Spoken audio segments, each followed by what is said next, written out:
So this is my chain from the previous video. The next thing I'm going to show you is how to cut off your chain. So let's just snip it there, and then we can take our hook back through, and then all we do is we pull all the way through like so, and that is your chain.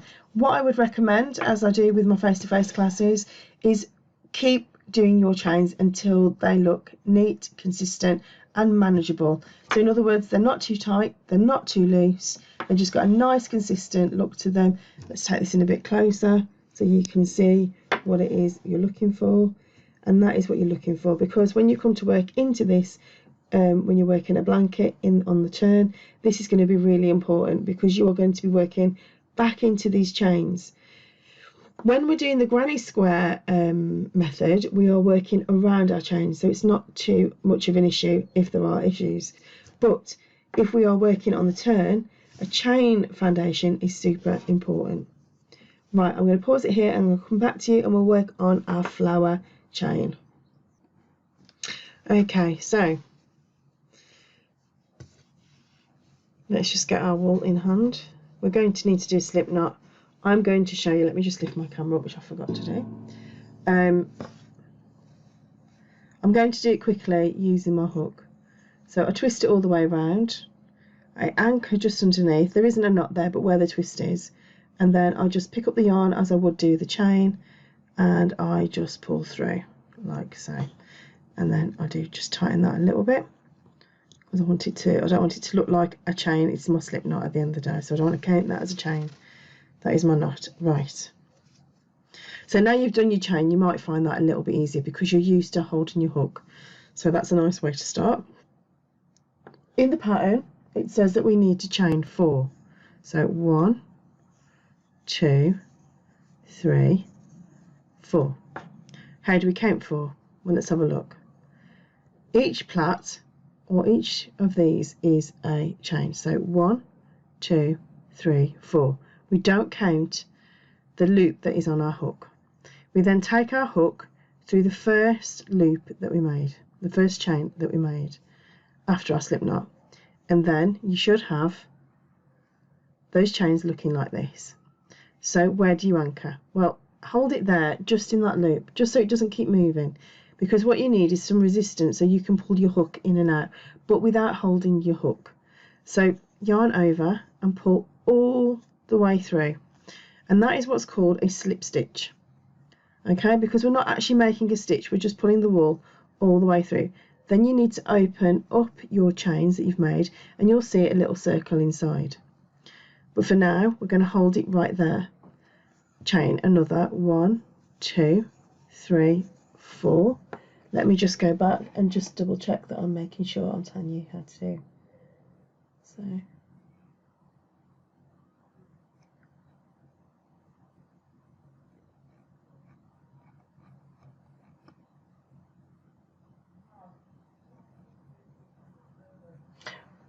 right, okay. So we're going to chain 6, 1, 6, and then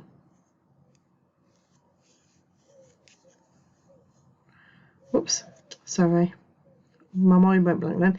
And then we've got 6 on there, and then all you need to do is take your hook through the circle, yarn through, and then yarn through that loop again, and then just push them to the side. I've got hair in everything. Oh. And then you do the same again. We're going to do 6 chains. 1, 2, 3, 4, 5, 6, like so. Then we're going to take our hook through that circle, pull our yarn through, so we have 2 loops, take that first loop through the next loop, and then just pull it down the side. And then you can do that again. So 6 chains, 1, 2, 3, oh, hang on, 1, 2, 3, 4, 5. Crikey, I'm not counting today. 1, 2, 3, 4, 5, 6, and then go through that loop, the middle center again, which is the center of our flower. Pick up your yarn, and you should have 2 loops. Take that first loop through that one, and then you can see your petals are starting to form. Now what you need to do, as I'm doing, is I'm just moving them around to give me more space for where I'm going to put the other petals. So we're going to have 6 petals all in all. So 6 petals is 1, 2, 3, 4, 5, 6 chains, and then a slip stitch. So hook through the center of that flower, pick up your loop, and then go through. And then you need to do that so that you have 6 petals. Okay, so I've got 4. I'm going to pause it here. I'm going to let you do the other 2 on your own, and then we will come back to you, and then we'll see where we are. Okay, so we have 6 petals worked into our chain 4 that we brought together with a slip knot. We then slip stitch. Then we've created 6 chains per petal and attached them using a slip stitch. So the slip stitch, as you remember, was we took our hook through, we pulled the wool through, and then we took that second loop through that, the first loop through the second loop. So now we have this attached to our hook. We're going to then create the 10 stitches we need. So 1, 2, 3, 4, 5, 6, 7, 8, 9, 10. Now I want you to count them again just to make sure. So we're going to go 1, 2, 3, 4, 5, 6, 7, 8, 9, 10. And that is not including the loop on our hook. We don't count the loop that is yet to be made. So now we need to do to count down from 4. So we don't count again the one on the loop. We count back. So we go 1, 2, 3, 4, and we're going to work into the 4th chain, which is this one here.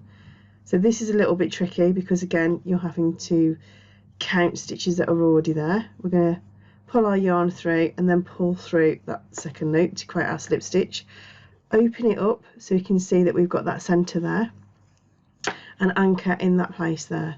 So 1, 2, 3, 4, 5, 6, and then go through the center. And when I say the center, it's where you can see all of our chains here. Now don't go through this bit here, that has to stay above, so you should have 2 loops above your hook there. Then pull your yarn through and then go through that second loop, and then you just repeat what you've already done in that first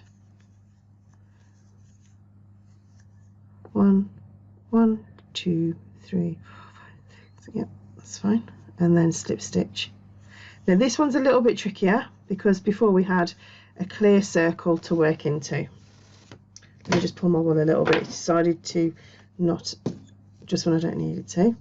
Again, I'm going to find my placement of my wool, and what we're going to do is just have a look at where we're at right now. So I've pulled everything around as much as I can, but now I've come to the point where this is a little bit in my way. So what I'm going to do is I'm going to slip stitch around it. So I'm going to go back through, making sure that this is to the right hand side of my hook, pull my yarn through and just slip stitch again, just so it keeps it, I know that I'm working into the right area now, and then just pulling it a little bit.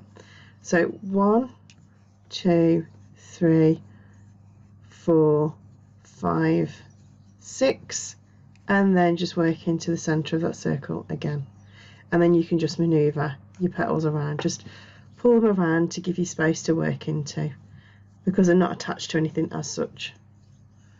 1, 2, 3, 4, 5, 6, and then back into there, and then 1, 2, 3, 4, 5, 6. Now you can modify this pattern as well because it's only a simple, this is just an exercise just to 1, 2, 3, 4, 5. Yep, so I've got one more to do. Just to get you used to stitch placement. 2, 3, 4, 5, 6, and then just work into there. That's it. So you can make it as neat or whatever, however you want, and you can just pull everything around. Now we've worked 10 stitches here. We've counted down 4, which is now left us with 6. Now if you wanted to make this longer, you can. Just remember you just need a remainder of 4 to work back in to create your petal. So for instance, if I wanted to do 16 now, I would use the last 4, so 1, 2, 3, 4, 5, 6, 7, 8, 9, 10, 11, 12, 13, 14, 15, 16. So I'd have 16 there. So I'd have a much more open space, but I would again count down the 4. So 1, 2, 3, 4 into there. Yarn through and then pull that through the second loop, and then I would have a much bigger gap between my flowers. So you can modify this, you can add to it, you can design around it, but again it's just a little exercise just so you can, 1, follow a simple technique, a simple pattern, 1, counting, 2, placement, and knowing where to take your hook in, so that when we come to do the granny square, it's going to be much easier for you to then understand and appreciate counting, stitch placement, and manoeuvring your stitches around. It should be a little bit of an easy process, in the fact that as well you've also had to learn to make your stitches, which is a little bit cumbersome, but we've used a simpler technique, because when we come into the next stitches you're going to feel like you've gone back a step slightly, but don't worry, that all comes again in time. So the chain will make you feel confident because you'll see consistency of your chains, but what you've really learnt to do is to understand how your wool feels in your hand and how your hook feels, and getting those consistent stitches based on a simple tension exercise. And then with your flower, what you've then learned to do is stitch placement and counting, but again also manoeuvring your hook and finding your tension in your wool, because your brain is having to do something different. In the next stage of learning your granny square, you will find that again you feel you've gone backwards, but again all of these little things will come together and you will feel like it feels okay. So I'm going to leave you there. I'm going to put this video onto the program, and hopefully we'll see some pictures from your makes and that, and then we'll, you know, we can help and support you a little bit more there.